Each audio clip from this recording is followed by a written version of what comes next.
Con una alegría muy grande acepto esta invitación para poder compartir mis recuerdos, mi historia. Toda esta historia he escrito en mi libro. Bueno, voy a hablar de mi experiencia personal, pero hay que tener en cuenta que esta experiencia personal es un ejemplo de lo que ha tocado vivir a un grupo muy numeroso de personas en los mismos tiempos.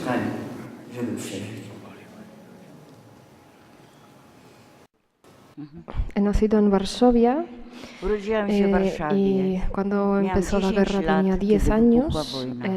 Solo he terminado 2 años de escuela. El resto de mi educación era aprender a vivir rodeada de la muerte en las condiciones que proporcionaba la guerra. Al empezar la guerra, termina todo lo que era bueno en la vida.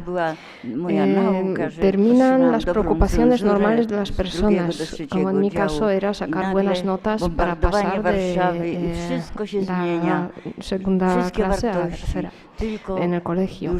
En cambio, en septiembre, cuando empieza la guerra, empieza el bombardeo de Varsovia, empieza la guerra, y se acaban los valores humanos normales que me intentaban inculcar mis padres. En los primeros días de bombardeo de Varsovia, en los primeros días de guerra, mi casa ha sido bombardeada y ha desaparecido toda la calle en la que estábamos viviendo. Hemos conseguido escondernos en un sótano donde no se oían tanto las bombas estallando. Y ya este hecho me parecía una gran suerte. Mientras tanto, las casas se caían y la gente moría en las calles de Varsovia.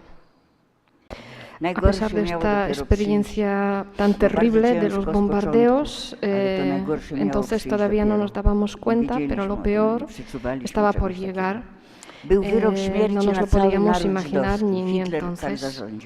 Resultaba que había una sentencia de muerte a toda la nación judía y sobre todo a las personas como yo, porque yo era una niña y los niños y los mayores eran los primeros condenados a muerte en este sistema de los alemanes nazis.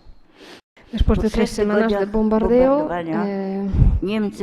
muchas casas estaban destruidas, pero aún así hemos conseguido una habitación en casa de una dentista. La casa era muy grande, tenía 5 habitaciones, pero en cada habitación vivía una familia.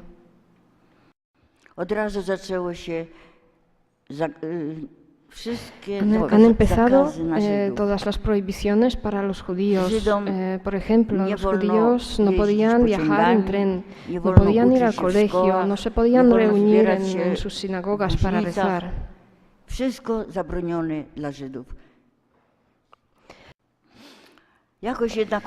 Aún así hemos conseguido tener una vida en esta habitación, en este piso.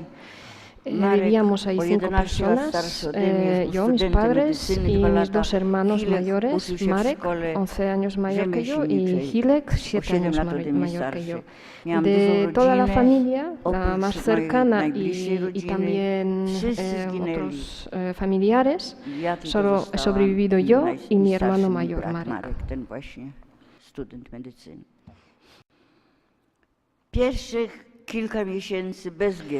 Los primeros meses de la vida, todavía antes de que fuera creado el gueto, nos hemos organizado más o menos ahí la vida.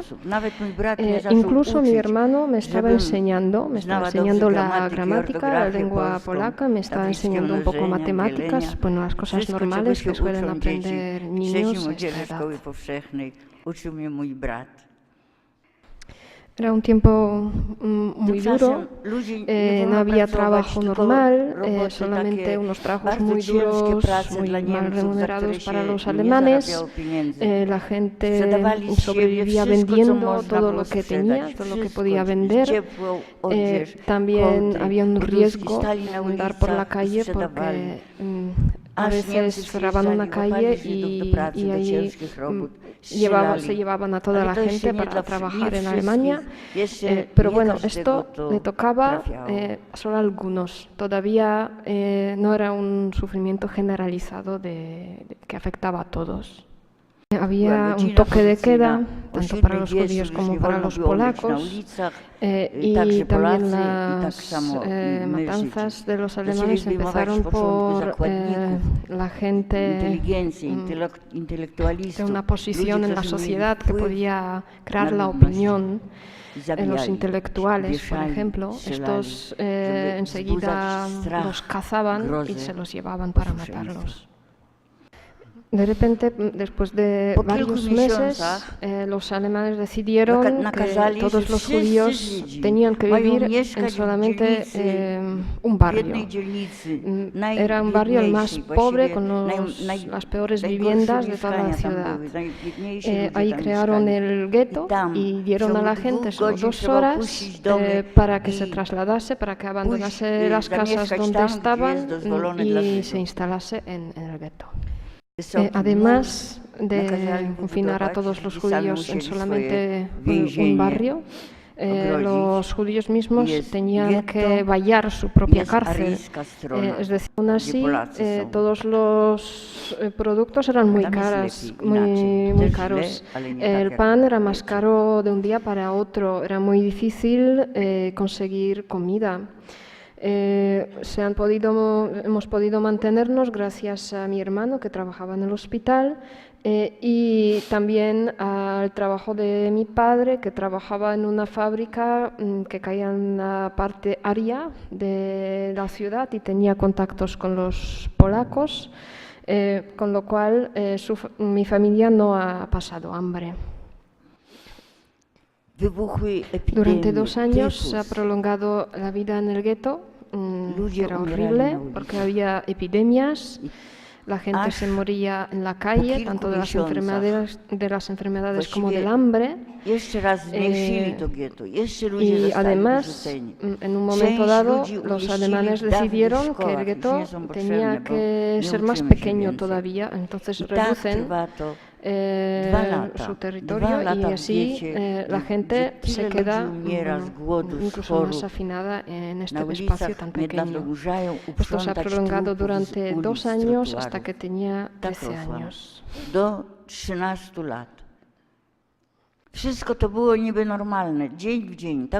Estábamos viviendo esta realidad tan dura, pero convencidos de que esta guerra tenía que acabar, que los alemanes tenían que perderla. Esta esperanza nos ha mantenido ahí con las ganas de vivir. En el verano del 42, exactamente el día 22 de julio, era un día memorable porque los alemanes anunciaron el traslado de todas las personas que vivían en el gueto al este para trabajar. Pero en realidad no era para trabajar, sino era para matar, para que toda esta gente muriera. Para la gente era una señal de que se avecinaba algo horrible porque la persona que estaba encargada, era como el jefe de la comunidad judía dentro del gueto, el día que se le obligó a firmar este desplazamiento de la población al este, se ha suicidado. Ese día. Entonces, la gente al saber de este suicidio se ha dado cuenta que se avecinaba algo realmente horrible. Była też policja żydowska, która przez cały czas w getcie też dodawała cierpieniu. Wydawali różne nielegalne prace, nielegalne pracownie, gdzie wyrabiali coś, czego nie można było dostać. De que tenían que abandonar el gueto, donde la vida era muy dura, pero ya nos habíamos acostumbrado en cierta medida, pero ahora no sabíamos qué hacer, estábamos muy asustados. Małe dzieci, chorzy, ludzie sparaliżowani, starsi, inni.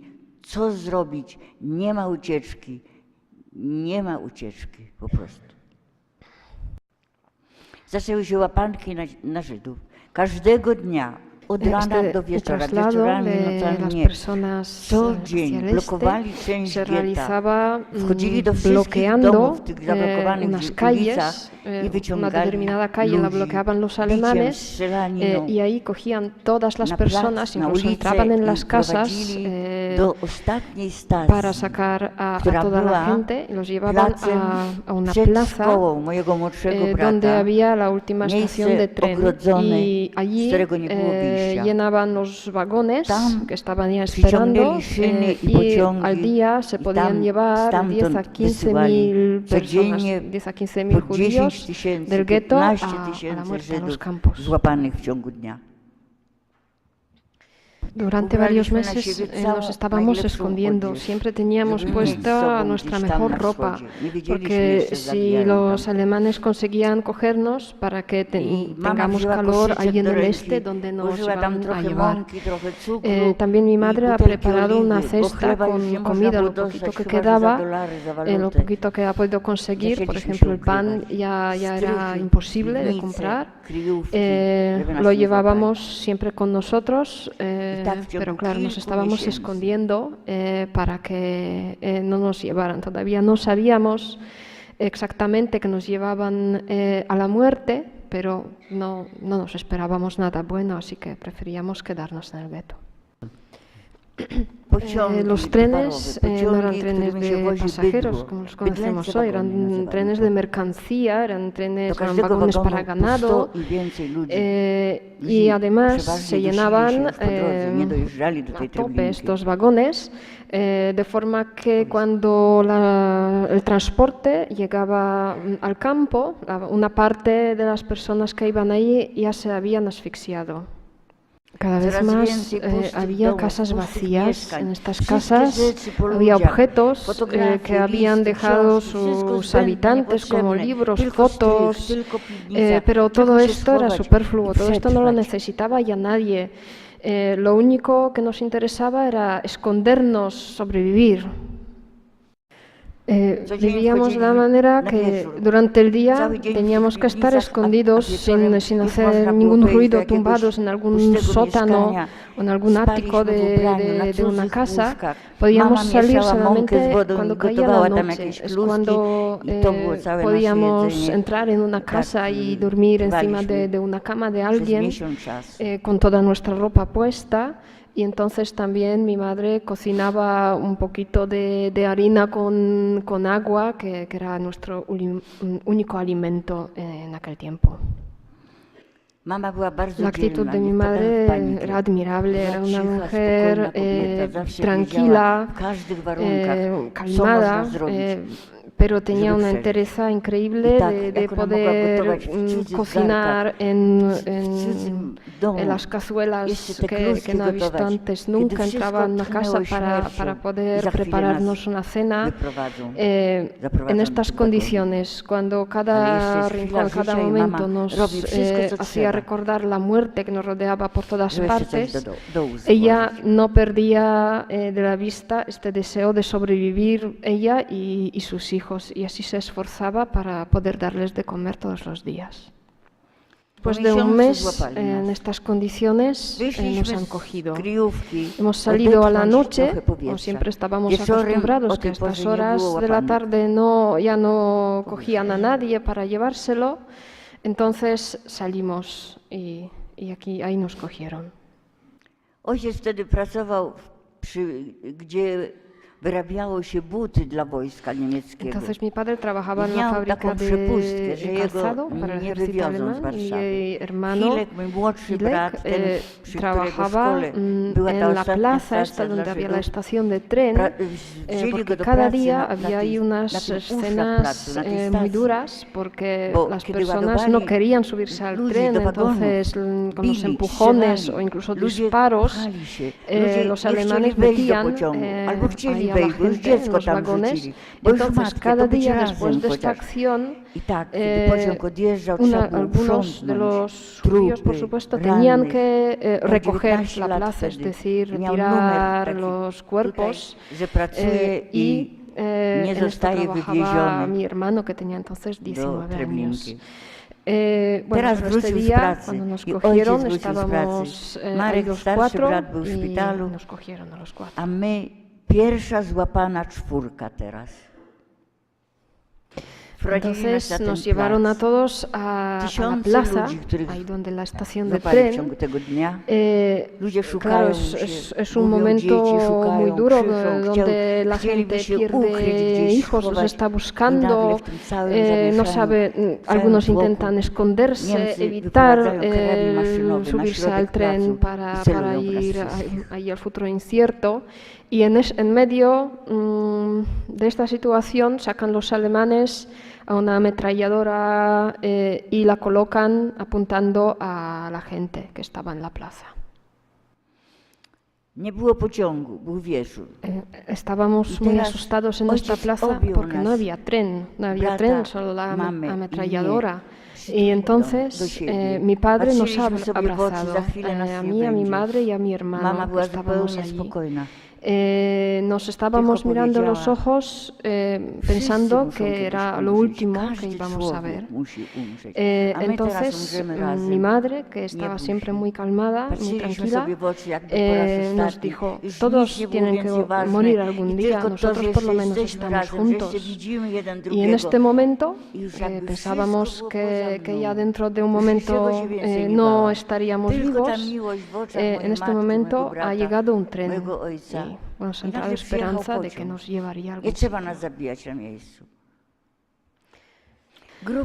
En este momento se lanzaron los policías como animales salvajes para meternos a todos en los vagones. En este momento vi a mi padre, unos policías con las porras lo atacaron y empezaron a apalearlo. Él intentaba protegerse, defenderse de este ataque de alguna manera. Tenía entonces 47 años, pero después, un momento más tarde, ya se cayó y no se le veía. Esta fue la última vez que vi a mi padre y ahora mismo no tengo ni siquiera una foto para poder recordarlo. Y estábamos los tres, mi madre, mi hermano y yo, rodeados de cadáveres, de heridos y de las cosas que se caían a la gente en las manos mientras iban al tren. Y tanto mi hermano como yo queríamos ir ya al tren. Estábamos hartos ya de huir y de esta situación. Mi hermano dijo, lo que le pasa a los judíos, que nos pasa a nosotros también, y a él era igual. Pero mi madre se opuso, no quiso entrar en el tren y pensó que mis hijos... que tengo hijos tan tontos que no entienden que este tren es la muerte, porque todas las personas que siguen vivas después dan señas, después dicen algo, pero todas estas miles y miles de personas que se han ido en estos trenes nunca han dicho nada, nunca han dado una seña de vida. Entonces hemos escuchado a nuestra madre y hemos conseguido escondernos en un canal. Ahí en la plaza, y al día siguiente un policía que hemos sobornado nos ha dejado salir para volver otra vez al gueto.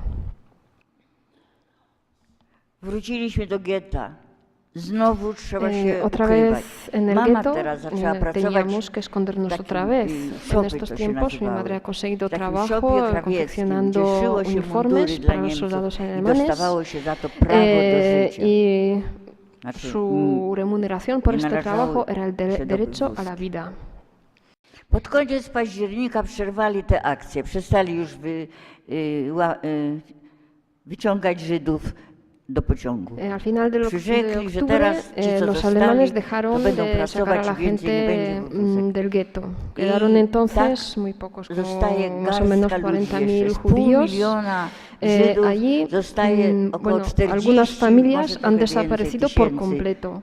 Otras personas se han quedado solas porque sus familias han desaparecido.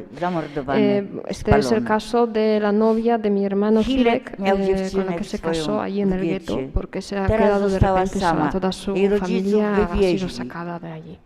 En estos tiempos también mis dos hermanos empezaron el trabajo en una fábrica en la parte área de la ciudad y allí conseguían traer algo de comida, algo de harina, trapicheando con las cosas encontradas en los pisos vacíos, que entonces había muchos en el gueto. Mąkę, cukier, żywność za rzeczy, które pozostały w pustych mieszkaniach.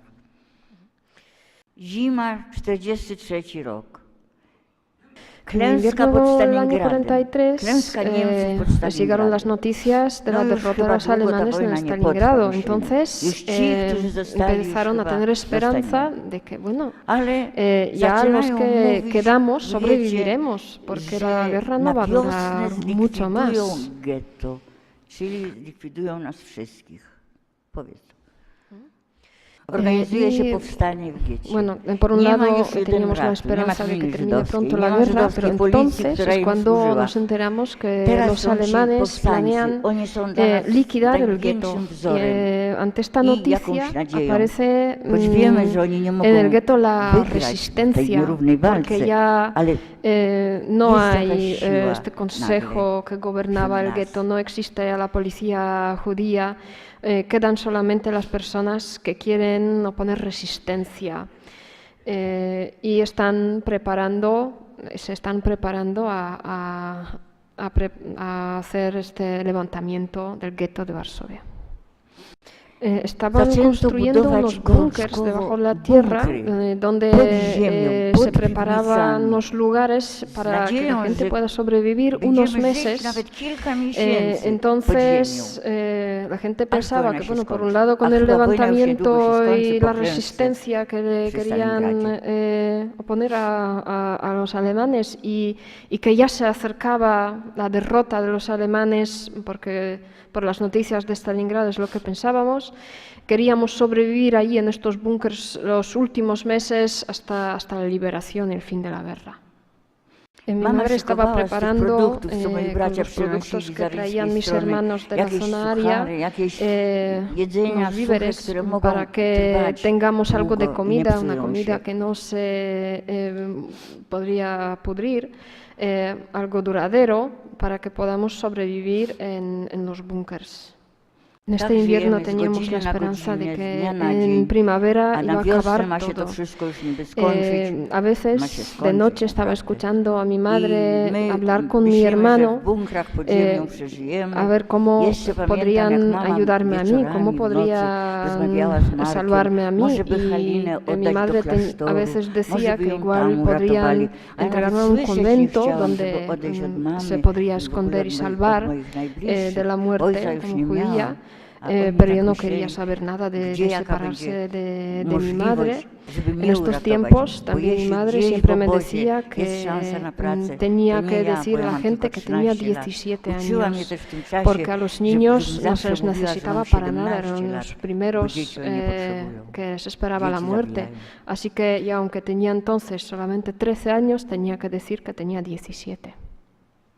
18 kwietnia była Wielkanoc, pierwsza wieczerza wielkanocna u Żydów.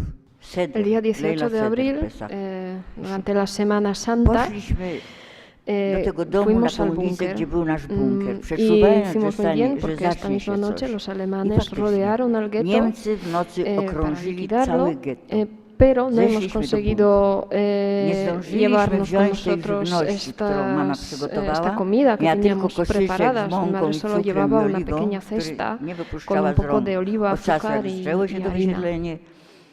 I tak zeszliśmy do tego bunkru. Mi hermano Marek tenía que coger esta comida que teníamos preparada y traérnosla al día siguiente, pero esto desgraciadamente no fue posible porque esta misma noche los alemanes rodearon esta zona del gueto y quedamos separados. No era muy lejos, eran unas calles cercanas, pero aún así era imposible traspasar. Entonces ya perdimos el contacto por completo y no volví a ver a Marek hasta después de la guerra, que aparte de mí es la única persona que ha sobrevivido.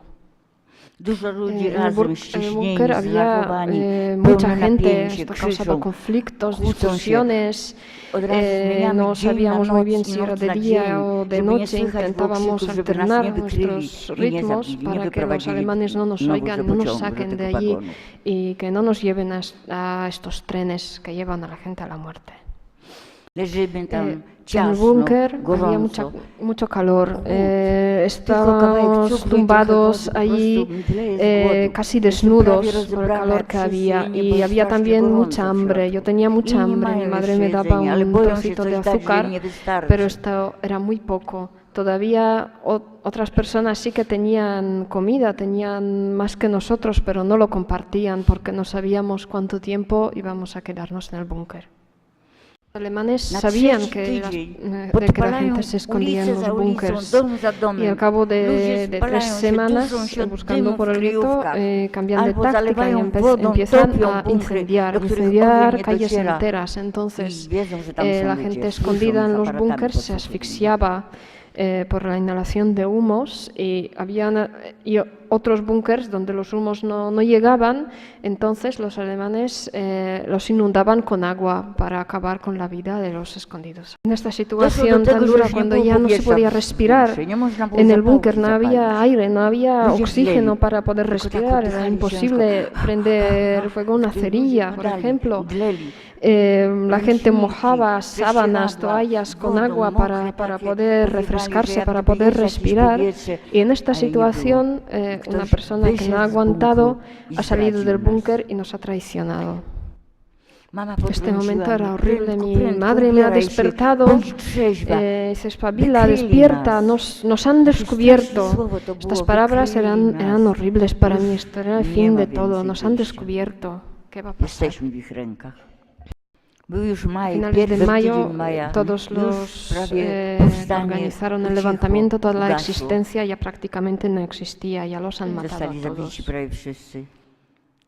Los pocos que quedábamos nos han reunido en una calle, nos estaban apuntando con las pistolas, estaban buscando dinero, buscando joyas, disparándonos, empujándonos. Ya no teníamos a dónde huir porque no quedaban en el gueto ya casi ni ruinas para que la gente no se pudiese esconder ni siquiera en las ruinas de las casas. Al final, en este momento, nos llevaron a la plaza, a la estación, para cargarnos en los vagones. Yo estaba con mi madre, lo único que me importaba que no nos separasen, yo quería estar con ella.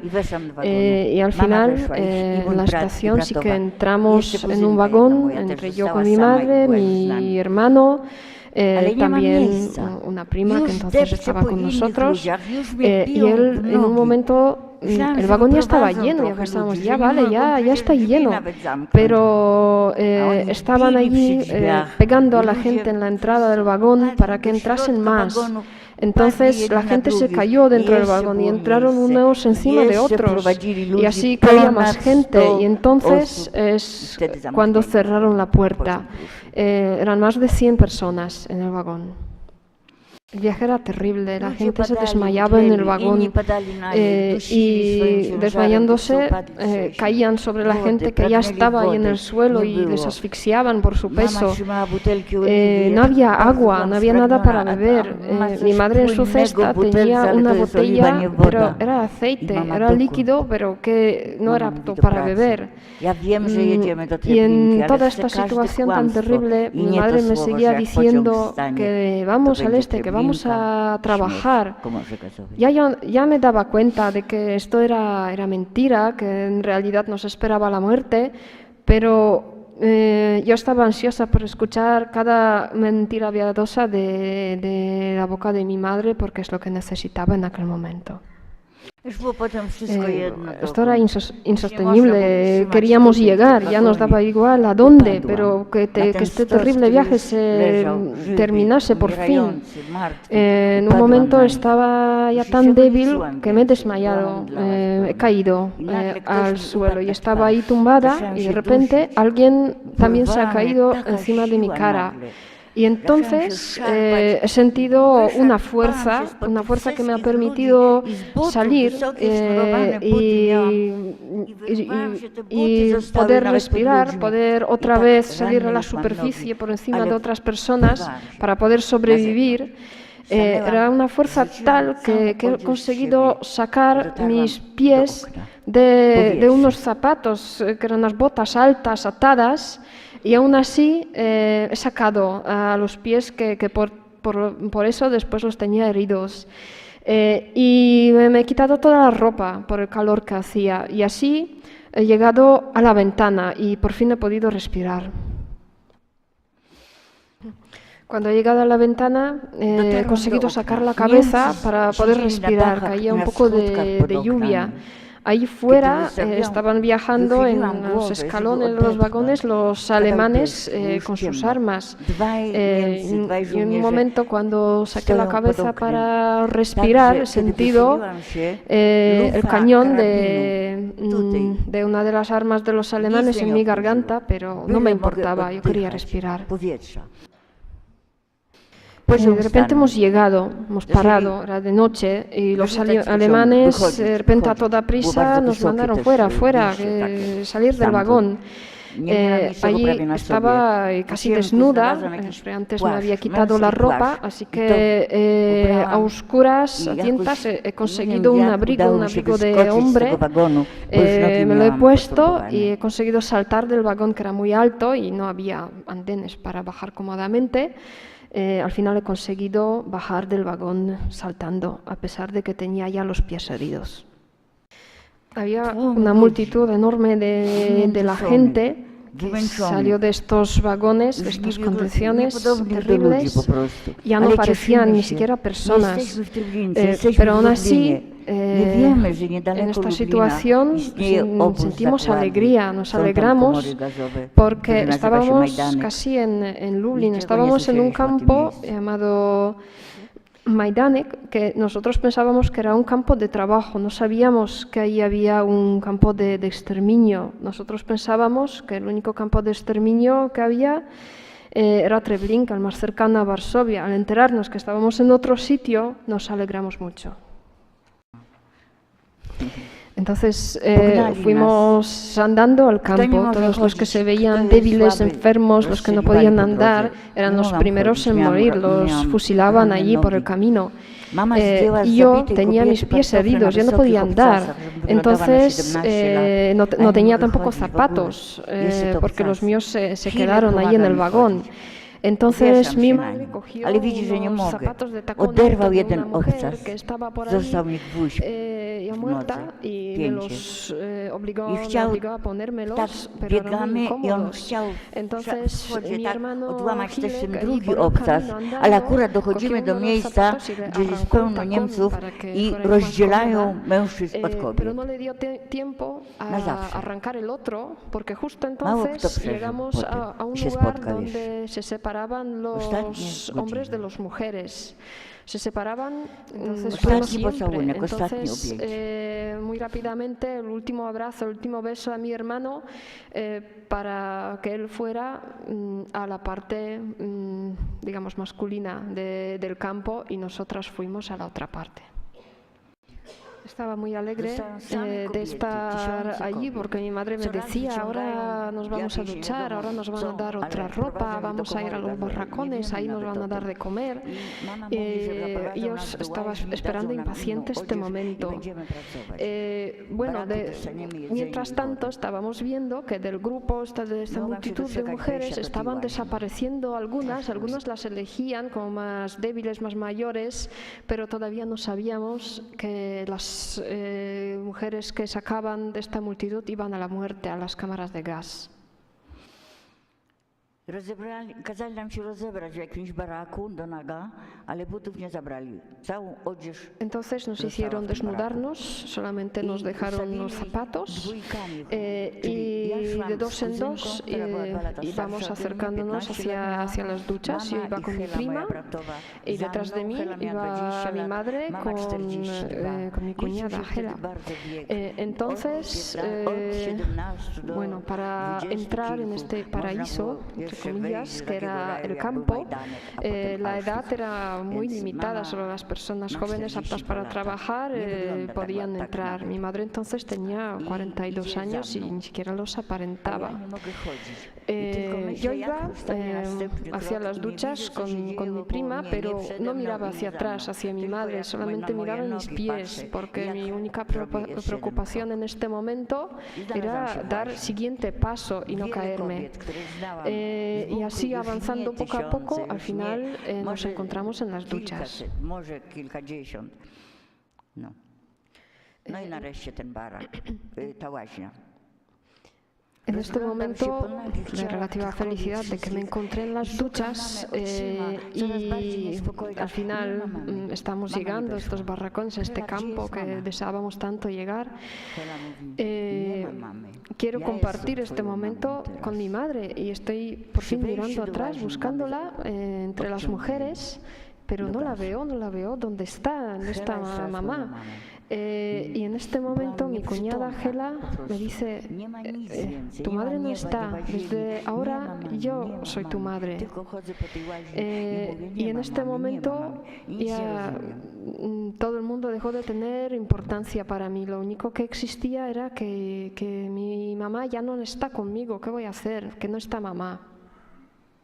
Cuando terminó la ducha salimos, bueno, pero teníamos que salir muy rápido, nos estaban pegando sobre la piel mojada, nos estaban repartiendo ropa, pero no había suficiente ropa y a mí me ha tocado un vestido de noche negro, que era, bueno, algo ridículo, y no sabía qué hacer, pero Gela, mi cuñada, me ayudó, me vistió con este vestido, solamente me decía, no me mires así, Halina, no me mires así, pero yo no podía mirar de otra manera, yo quería ver a mi madre, no me importaba otra cosa y durante mucho tiempo no he podido deshacerme de esta mirada terrible, como sin poder entender que mamá ya no estaba.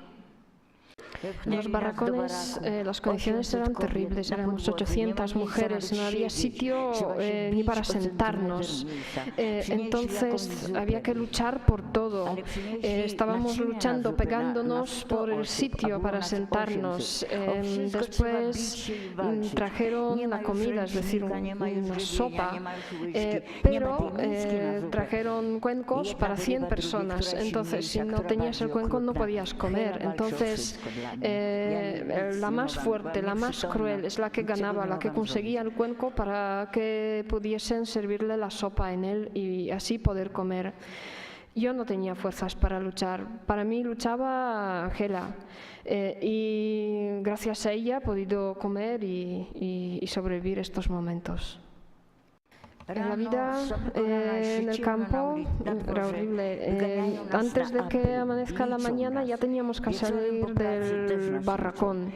Era muy difícil salir porque era muy grande, éramos 800 ahí y la puerta era muy estrecha y nos estaban pegando para que saliésemos cuanto antes.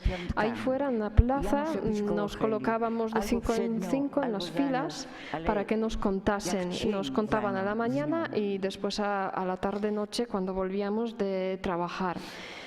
Yo siempre tenía que estar cerca de Gela, como su sombra. Una mañana quería yo salir del barracón para ir a desempeñar este trabajo tan duro que nos hacían hacer, como cargar con piedras, un trabajo innecesario, muy duro, donde la gente moría. Bueno, entonces intentaba yo salir de este barracón, Gela ya había salido y yo me quedé dentro y la mujer de SS que estaba ahí en la puerta no me dejaba pasar. Resulta que a la salida del barracón había una selección, se seleccionaban mujeres débiles, mujeres que cojeaban, y yo también estaba cojeando. Yo tenía estos zapatos de tacón alto, bueno, un tacón y uno con el tacón arrancado, que eran muy incómodos, que me hacían mucho daño, y tenía una herida en el pie. Entonces la mujer de SS, que no me dejaba pasar porque me veía cojear. En este momento me ha salvado el hecho de tener un zapato con tacón y otro plano, porque la mujer esta que nos estaba seleccionando, de repente miró mis pies y vio que llevaba solo un zapato con tacón y otro plano, y entonces pensó que estaba cojeando por eso, por el calzado. No se dio cuenta que tenía los pies heridos. Si en este momento tendría dos zapatos iguales planos, seguramente hoy no podría contarlo porque no estaría con vida. Delante del barracón en este momento estaba aparcado un camión y todas las mujeres seleccionadas estaban enviadas allí, y el camión iba a las cámaras de gas, a la muerte. En julio 43, en el campo hubo una noticia que se necesitaba un grupo de mujeres para ir a trabajar, y para este fin seleccionaban a las mujeres, y me seleccionaron a mí y a mi cuñada Hela. Parecía algo muy importante porque nos apuntaron los datos, hay una lista de las mujeres para trabajar. Entonces pensábamos que teníamos suerte, porque en ningún sitio podríamos estar peor que ahí en el campo. Y un día, en medio de la noche, nos hicieron salir a todo correr del barracón y nos llevaron a una cámara de gas. Nos hicieron desnudarnos, nos introdujeron en la cámara de gas, cerraron las puertas. Sabíamos que de allí no se salía. Las mujeres estaban llorando, gritando, rezando. Yo estaba mirando a Hela pensando, a ver, ¿cómo es eso? ¿Cómo es que dentro de un momento no vamos a estar, ya estaremos muertas? Pero el tiempo pasaba y estábamos así hasta la mañana. Y a la mañana se abrieron las puertas y nos mandaron salir y vestirnos otra vez. Resulta que aquella noche les faltó gas. Nos mandaron los vagones, nos mandaron sentarnos. Teníamos que sentarnos una detrás de otra, como una encajada entre las piernas de otra, una detrás de otra, y así teníamos que estar sentadas. No podíamos movernos. Nos estaban vigilando unos soldados, ya no eran de la SS, eran de la Wehrmacht, que se supone que eran mejores, pero bueno, para el caso no lo parece. Entonces, durante 30 y pico horas que duró el viaje, teníamos que estar sentadas de esta forma. Era julio, entonces hacía calor, no había agua para beber, no había ningún momento para ir al baño, hacer las necesidades, y no podías moverte para cambiar un poquito la postura y estar más cómodos. En un momento una mujer ya no podía aguantar más y empezó a levantarse, a moverse para cambiar un poco la postura, y empezó al mismo tiempo pedir, rogar por favor que me dejen cambiar un poquito la postura, que no aguanto más. Y en este momento la reacción de los soldados fue dispararle a la cabeza, y cayó muerta encima de los hombros de su hija, que estaba sentada delante. En este momento he entendido que no vamos a un lugar mejor, que el lugar a donde nos dirigimos no será mejor que el campo donde estábamos hasta ahora, y que no íbamos a estar bien en ningún sitio donde están los alemanes nazis. Cuando llegamos, resultó que estábamos en Auschwitz, el campo del que había yo antes ya oído unas historias terribles, y tenía la fama de ser el peor de los campos nazis. Vimos allí en Auschwitz unos barracones, pero hechos de ladrillo. Entonces vemos, eso es para siempre, no como los barracones de antes que eran de madera. Hemos visto a unas personas, pero que no se parecían ni a hombres ni a mujeres, con cabezas rapadas, cubiertos de barro, de una especie de ropa y harapos. Entonces nos llevaron a nosotras también a afeitarnos la cabeza y a tatuarnos el número. Entonces hasta ahora llevo en el brazo el número tatuado. Entonces ya no tengo nombre, entonces ya tengo un número que es 48.693. Han pasado muchas horas de miedo, de preguntas. Por ejemplo, las dos preguntas más importantes que me hicieron era ¿cuál era mi profesión? Y yo pensando, a ver, ¿qué digo? ¿Qué pueden necesitar para que no me maten? Y al final les dije que me dedicaba a hacer escobas. Y la segunda pregunta era por mi edad. Y puse la fecha de nacimiento como si tuviese 17 años, pero ellos pusieron la fecha de nacimiento con signo de interrogación. No me creyeron, pero yo estaba ahí 2 años con un signo de interrogación, siempre con esta posibilidad de que me sacaran de allí, pero bueno, yo no lo sabía, así que... Yo vivía en el bloque 27, que estaba bastante cerca de las cámaras de gas y del crematorio. Ahora los que visitan ven las ruinas de estos lugares, pero cuando yo estuve allí no eran ruinas, estaba en funcionamiento. Entonces en el crematorio durante el día nos asfixiábamos con el humo negro, con este olor a carne quemada que nos asfixiaba, y durante la noche había una claridad del fuego que echaba este crematorio durante todo el tiempo, 24 horas. Había un trabajo muy duro que teníamos que desempeñar tanto en invierno cuando hacía mucho frío como en verano con mucha calor. Además, saliendo al trabajo, había una orquesta por ahí tocando con bueno, eran también prisioneros, entonces llevaban esta especie de uniforme de rayas que todos conocemos. La gente piensa que todos los prisioneros en Auschwitz tenían este traje de rayas, pero no es así, solo lo tenían los privilegiados, los mejores de los prisioneros. En general, la gente normal tenía una ropa así sucia, con piojos, no eran estos trajes a rayas que todos conocemos.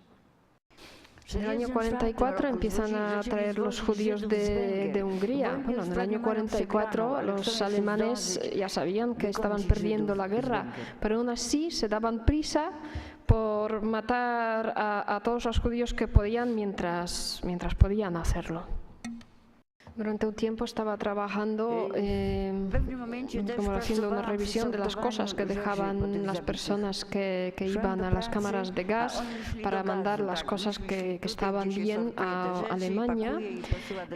Y mientras yo iba en una dirección a trabajar, los que iban a las cámaras de gas iban a la contra, pero yo les veía, coincidía con ellos por el camino. Y un día de estos, cuando había muchísima gente allí, he coincidido con una pareja, un hombre y una mujer, con una cestita, con una botella para un niño, para darle de comer, y la mujer llevaba al niño en brazos. Y en este momento el hombre me preguntó si estaba lejos la colonia donde vivían los judíos, porque tenían que dar de comer al niño y no sabían si hacerlo aquí o ya al llegar allí.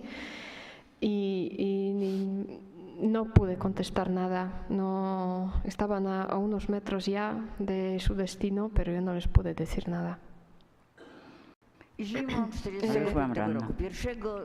invierno 45, cuando empezó el año, cuando los alemanes ya se estaban deshaciendo de las pruebas, estaban destruyendo las cámaras de gas para que no quede rastro de sus terribles acciones, yo pensaba que la salvación ya estaba cerca, los rusos estaban ya acercándose mucho, pero en este momento recibí un disparo de un alemán. Por lo visto estaba en un lugar donde no debería estar y él estaba apuntándome al corazón para matarme. No lo consiguió, pero por poco. 18 stycznia 1945 roku wyprowadzili tych, którzy mogą jeszcze chodzić Poco después, yo también, aunque no estaba herida, tenía que abandonar el campo en invierno allí corriendo. Nos llevaron a una estación para cargarnos unos vagones y nos llevaron a Ravensbrück, un campo en Alemania.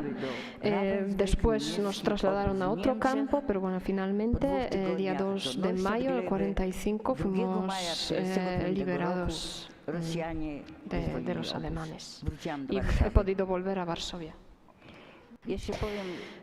Quería añadir que mi cuñada Hela, que me cuidó tanto, al cabo de 3 meses murió. No murió en la cámara de gas, murió porque estaba enferma, porque estaba como un esqueleto, se ha quedado muy delgada, no podía sobrevivir estas condiciones. Yo fui a verla cuando se estaba muriendo, le llevé un poco de pan para ayudarla, pensaba que iba a salir de esta, pero ella ya no podía comer, solamente se alegró por verme y por el hecho de que la había visitado. Y también quería añadir que mi hermano Hilek murió en una cámara de gas. Lo seleccionaron para la cámara de gas que me lo contaron después, los que lo vieron en el campo para hombres. He vuelto a Varsovia, pero no sabía dónde ir. Todo destruido, todo lo que yo conocía, todo lo que la gente que conocía ya no estaba. Había una especie de consejo judío que existía ahí, entonces dije, bueno, pues voy allá a ver qué me dicen.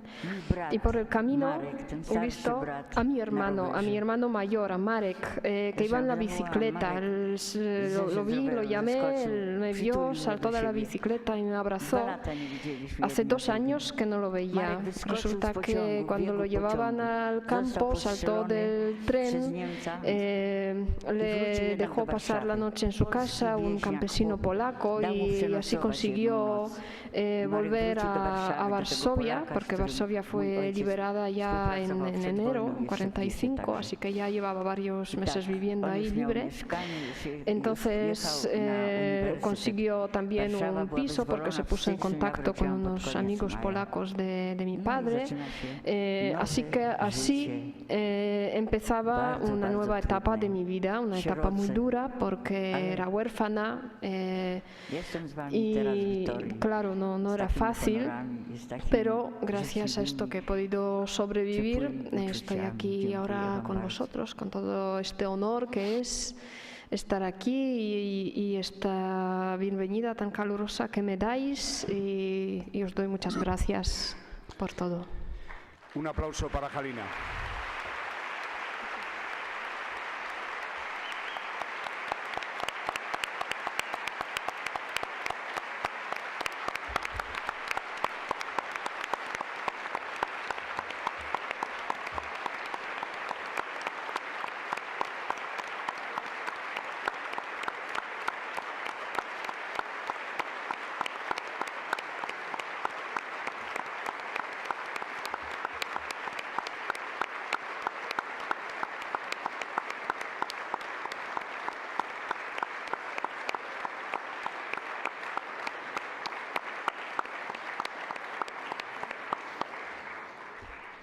Jaun-Andreok, eskerrik asko etortzeagatik.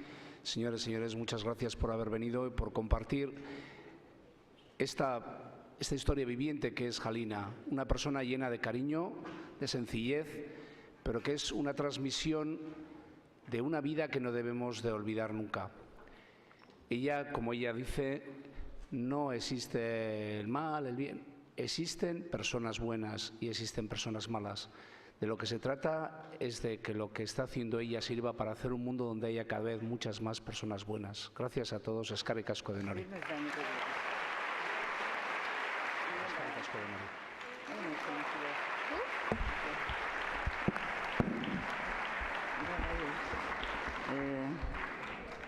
Wybaczcie, że ta moja historia jest taka długa i tylko myślałam, czego nie powiedzieć i tak wiele, żeby nie powiedzieć, ale tyle jest w ciągu prawie 6 lat, że to musi potrwać. I chcę powiedzieć, żeby to nigdy więcej nienawiści, rasizmu, wojny, nigdy więcej. Bueno, en primer lugar pido disculpas porque su historia es tan larga que todo el tiempo que he hablado he pensado, ¿y qué dejo yo de decir para que esto no se alargue demasiado? Y expresa su deseo de que una cosa así no ocurra nunca más racismo y nunca más unas desgracias de este tipo. Para eso he venido y para eso he compartido esta experiencia con ustedes. Thank you.